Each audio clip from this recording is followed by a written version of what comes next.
Country Road 86 was not supposed to exist. Every map showed nothing but a blank stretch of land between the old grain mill and the river bend. But locals whispered about it, a narrow dirt road that only appeared on certain nights, usually when the sky was bruised with storm clouds and the air felt heavy enough to crush your lungs. Eliza Turner had lived in Mitchell County his whole life, and he had never once seen it. Not until the night he took the long way home from his late shift at the plant. Rain hammered the windshield. His whispers struggled. The radio crackled with static. Then he saw it. A thin road branching off the highway, lined with cedar trees that leaned inward like they were listening. No sign, no lights, just a path carved into the dark. His headlights flickered. The road wasn't there a second ago, but now it was. And Eliza, exhausted and curious, turned onto it. At this moment was his first sign that something was wrong. The moment his tires hit the dirt road, the rain softened. It didn't stop, just muted, like someone had turned the world's volume down for a moment. The trees swallowed the light. The road narrowed. The air thickened. Elias leaned forward, squinting.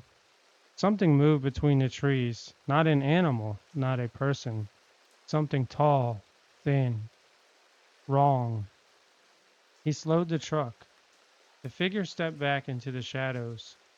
Elias felt a pressure in his ears. The altitude, it felt like sickness. His breath fogged the glass even though the heater was off. He whispered to himself, "Just tired, just tired." But the road kept going deeper, and the trees kept getting closer. At this moment, a flash of white happened. Elias slammed the brakes. There it was, a woman, in the middle of the road, soaked, barefoot, wearing a torn nightgown. Her hair clung to her face.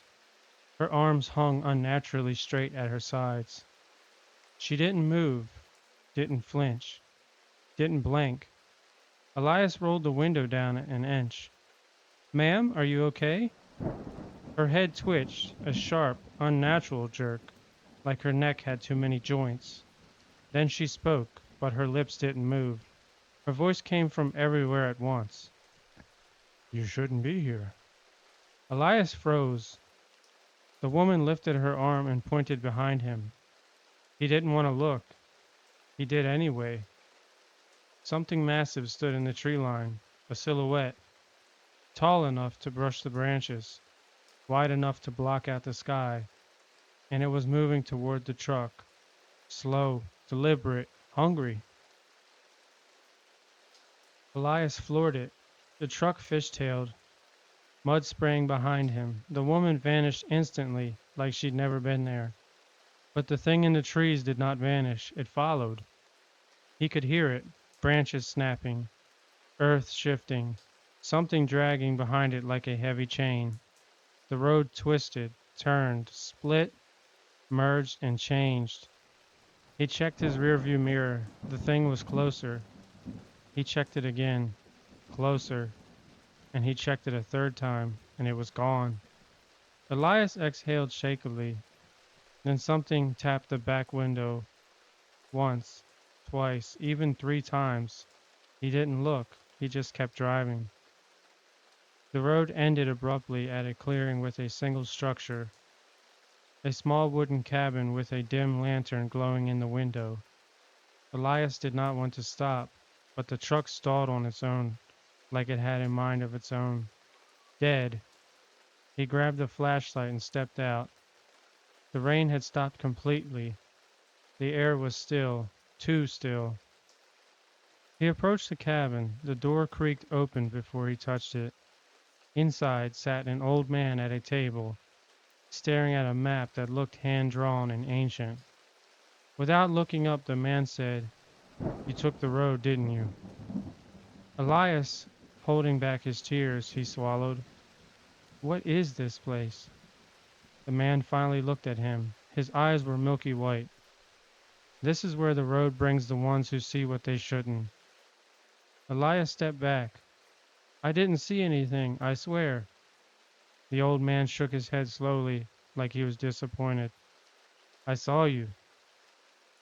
The old man motioned for Elias to sit. The road appears to those who are marked, he said, those the forest wants. Elias's voice cracked. What's in the forest?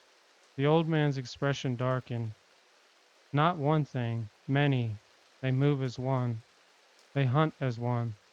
They wait in the tree line for the road to bring someone new. Elias felt his skin crawl. How do I leave? He said. The old man sighed.